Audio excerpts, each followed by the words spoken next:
Governor എന്തോ മഹാ അപരാധം കേരളത്തിൽ ചെയ്യുന്നത് പോലെയാണ് ഇവിടെ ചിത്രീകരിക്കാൻ ശ്രമിക്കുന്നത്. എന്നാൽ യഥാർത്ഥത്തിൽ ഇപ്പോൾ ഗവർണറും സർക്കാരും തമ്മിലുണ്ടായ പ്രശ്നത്തിന് ആരാണ് ഉത്തരവാദി? ആരാണ് പ്രകോപനം തുടങ്ങിയത്? കേരളത്തിലെ എല്ലാ സർവകലാശാലകളുടെയും ചാൻസലർ പദവിയിലിരിക്കുന്ന ബഹുമാനപ്പെട്ട കേരള ഗവർണറെ ഒരു സർവകലാശാലയിലും കാലുകുത്താൻ അനുവദിക്കില്ല എന്ന് പറഞ്ഞത് മുഖ്യമന്ത്രിയുടെ പാർട്ടിയുടെ വിദ്യാർത്ഥി സംഘടനയാണ്. വളരെ ഉത്തരവാദിത്തോടെ പ്രവർത്തിക്കേണ്ട നാട് ഭരിക്കുന്ന പാർട്ടിയുടെ വിദ്യാർത്ഥി സംഘടന പരസ്യമായി ചാൻസലർ ആയിരിക്കുന്ന ഗവർണറെ ഒരു സർവകലാശാലയിലും കാലുകുത്തിക്കില്ലെന്ന് പറഞ്ഞു. പ്രകോപനത്തിന് ആരാണ് ഉത്തരവാദി? സർക്കാർ തന്നെയാണ് ഉത്തരവാദി. എന്താണ് അടിസ്ഥാനപരമായ പ്രശ്നം? സർവകലാശാലകളിലെ ഭരണത്തിലുള്ള നിയന്ത്രണം CPM-ന് നഷ്ടമാവുന്നു എന്നുള്ളതാണ്. നാം അറിയേണ്ട ഒരു കാര്യം, ഓർക്കേണ്ട ഒരു കാര്യം, കേരളത്തിൽ UDF ഭരിക്കുമ്പോഴും എല്ലാ സർവകലാശാലകളുടെയും നിയന്ത്രണം CPM-നാണ്. സ്വാതന്ത്ര്യത്തിന് ശേഷം കേരളത്തിൽ ജനാധിപത്യ സർക്കാർ വന്നതിന് ശേഷം കേരളത്തിലെ എല്ലാ സർവകലാശാലകളുടെയും നിയന്ത്രണം എല്ലാ കാലത്തും CPM-നാണ്. ജനാധിപത്യ വിരുദ്ധമായി സർവകലാശാലകളുടെ സ്വയംഭരണത്തെ തകർത്തുകൊണ്ട് അവർ അധികാരം പിടിച്ചെടുക്കുകയായിരുന്നു. കേരളത്തിൽ ഇത്രയും കാലം വന്ന ഗവർണർമാരിൽ ഗവർണറുടെ നോമിനിയായി അയക്കുന്നത് ചീഫ് സെക്രട്ടറിമാരെയാണ്. സെനറ്റിലേക്കും സിൻഡിക്കേറ്റിലേക്കും അതുപോലെ UGC മറ്റ് വൈസ് ചാൻസലർ നിയമനത്തിലേക്കും ഒക്കെ നിങ്ങൾക്ക് പരിശോധിക്കാം. ശ്രീ ആരിഫ് മുഹമ്മദ് ഖാൻ കേരളത്തിൽ കാലുകുത്തുന്നത് വരെ ഇവിടെ വന്ന എല്ലാ ഗവർണർമാരും ഗവർണറുടെ പ്രതിനിധിയായി സർവകലാശാലകളിലേക്ക് അയക്കുന്നത് ചീഫ് സെക്രട്ടറിമാരെയാണ്. അതായത് സംസ്ഥാനത്ത് CPM-ന്റെ ഭരണമുള്ളപ്പോഴും അല്ലാത്തപ്പോഴും മാർക്സിസ്റ്റ് പാർട്ടിക്ക് സർവകലാശാലകൾ മുഴുവൻ കൈപ്പിടിയിൽ ഒതുക്കാനുള്ള അവസരം ഉണ്ടായിരുന്നു. എന്തായിരുന്നു അതിന്റെ ദുരന്ത ഫലം? ഇന്ന് ചില മാധ്യമങ്ങളടക്കം ഗവർണറെ, മാധ്യമപ്രവർത്തകർ വളരെ മോശമായ വാക്കുകളിൽ ഗവർണറെ വിമർശിക്കുന്നത് കണ്ടു. ഇതേ മാധ്യമങ്ങൾ തന്നെയല്ലേ ഈ വൈസ് ചാൻസലർമാരെ നിയമിക്കുമ്പോൾ യോഗ്യതയില്ലാത്ത ആളുകളെ നിയമിച്ചതിന്റെ പേരിൽ വാർത്തകൾ കൊടുത്തത്?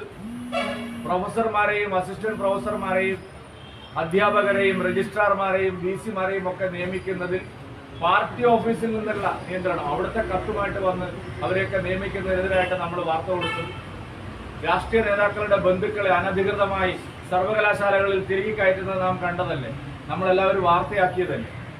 അതെല്ലാം അവസാനിക്കാൻ പോകുന്നു. AKG സെന്ററിൽ നിന്നുള്ള ഭരണം കേരളത്തിലെ സർവകലാശാലകളിൽ അവസാനിക്കാൻ പോകുന്നു എന്നുള്ളതാണ് ഈ വേവലാതിയുടെ അടിസ്ഥാനം.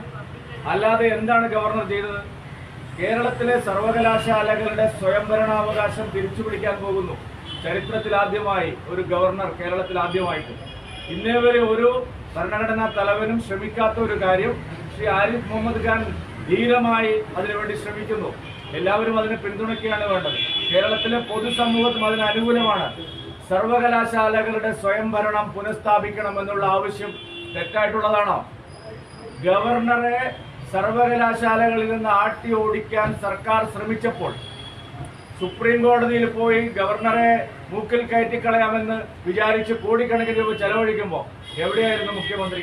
ബഹുമാനപ്പെട്ട സുപ്രീം കോടതി വളരെ വ്യക്തമായി സർവകലാശാലകളുടെ അധികാരം ഗവർണർക്ക് തന്നെയാണ്, ചാൻസലർക്ക് തന്നെയാണ്, സർക്കാരിനല്ല എന്ന് വളരെ വ്യക്തമായിട്ടും പറഞ്ഞിരിക്കുകയാണ്. പിന്നെ എന്തിനാണ് ഈ വെപ്രാളം? അപ്പൊ ഇവിടെ വേവലാതി ഉണ്ടാവുന്നത് സർക്കാരിനാണ്, CPM-നാണ്. നിങ്ങൾക്ക് പരിശോധിക്കാം, UDF ഭരിക്കുന്ന കാലത്ത് പോലും കേരളത്തിലെ ഉന്നത വിദ്യാഭ്യാസ രംഗത്ത് മുഴുവൻ നിയന്ത്രണവും CPM-നായിരുന്നു, അവരുടെ പാർട്ടിയുടെ നേതാക്കന്മാർക്കായിരുന്നു. അതാണ് നഷ്ടപ്പെടാൻ പോകുന്നത്. ഇപ്പോ കാലിക്കറ്റ് സർവകലാശാലയിലും കണ്ണൂർ സർവകലാശാലയിലും കേരള സർവകലാശാലയിലുമൊക്കെ ചെറിയ മാറ്റങ്ങളുണ്ടായി. ഒരു സെനറ്റ് പുനഃസംഘടിപ്പിക്കുമ്പോഴേക്കും ഈ വേവലാതി ഉണ്ടായി. ഇനി എല്ലാ സെനറ്റുകളും പുനഃസംഘടിപ്പിക്കുമ്പോൾ എന്തായിരിക്കും സ്ഥിതി? അപ്പൊ അതിനു മുമ്പ് തെരുവ് യുദ്ധം നടത്തി ഗവർണറെ ഭീഷണിപ്പെടുത്തി മറ്റ് സർവകലാശാലകളിൽ ഇടപെടാതിരിക്കാൻ വേണ്ടിയുള്ള ആസൂത്രിതമായ നീക്കമാണ് CPM നടത്തുന്നത്. അതാണ് ഇപ്പൊ കണ്ടുകൊണ്ടിരിക്കുന്നത്. വിദ്യാർത്ഥികളെ തെരുവിലിറക്കി ഒരു വലിയ സമരം നടത്തി ഗവർണർ മറ്റ് സർവകലാശാലകളിൽ ഇടപെടുന്നത് ഇല്ലാതാക്കാൻ വേണ്ടിയുള്ള ശ്രമമാണ്.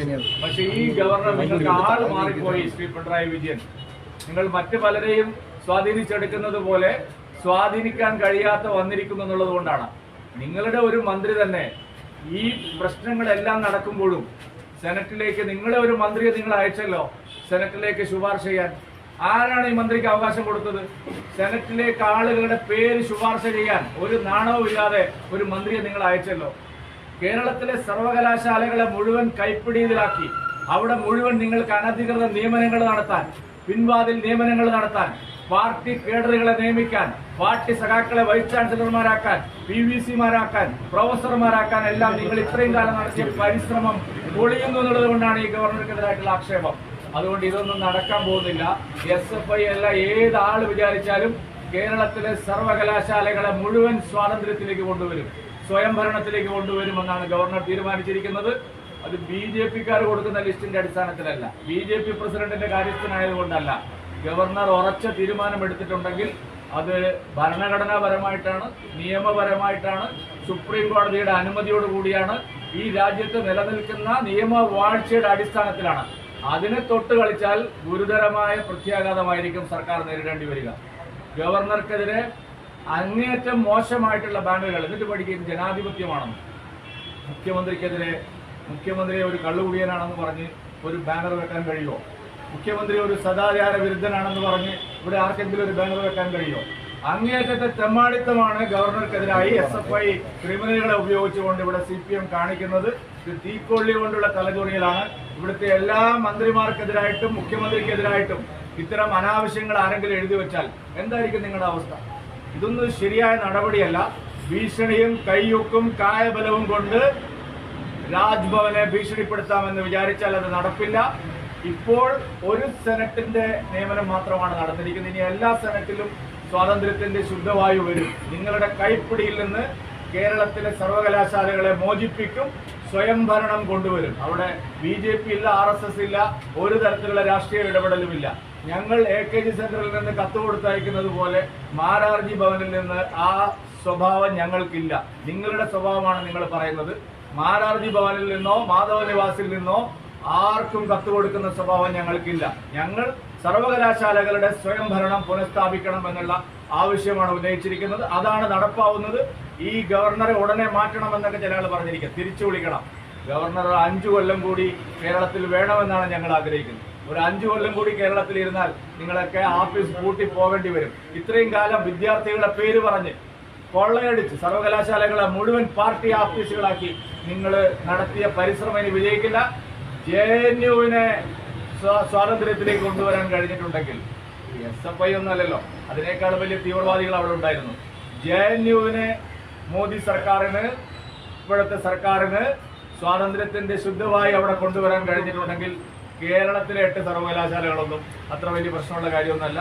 കേരളത്തിലെ സർവകലാശാലകളും ജനാധിപത്യം പുനഃസ്ഥാപിക്കും, അവിടെ സ്വാതന്ത്ര്യം കൊണ്ടുവരും. സ്വയംഭരണം, സർവകലാശാലകളുടെ സ്വയംഭരണം അത് നടപ്പാക്കാൻ ഗവർണർ ശ്രമിക്കുന്നത് കൊണ്ടാണ് ഈ വേവലാതിയും ഈ തെമ്മാടിത്തവും അവർ കാണിക്കുന്നത്. ഈ ഭരണഘടന പദവിയുടെ ഒരു മാന്യത ഗവർണർ കാണിക്കുന്നില്ലെന്നാണ്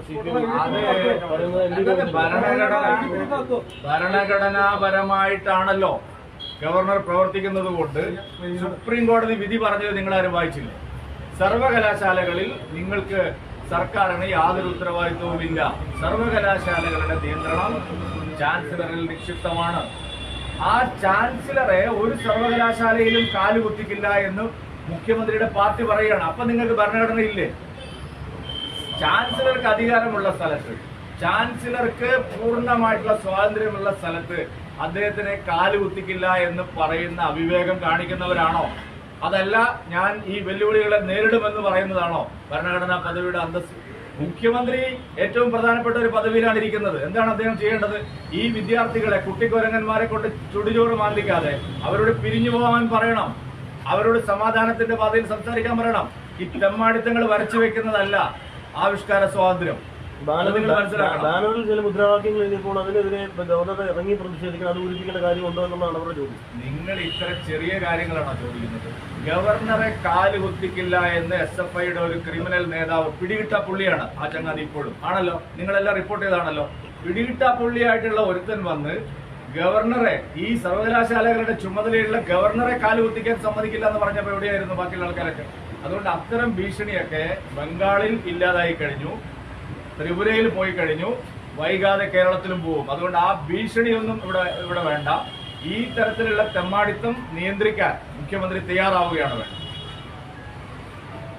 ഈ രാഷ്ട്രപതി ഭരണം എന്ന് പറഞ്ഞ് വരട്ടാനൊന്നും നോക്കണ്ട എന്നാണ് മുഖ്യമന്ത്രി ഇതിപ്പോ രാവിലെ പറഞ്ഞിരിക്കുന്നത്. രാഷ്ട്രപതി ഭരണം ആരും പറഞ്ഞിട്ടില്ലല്ലോ.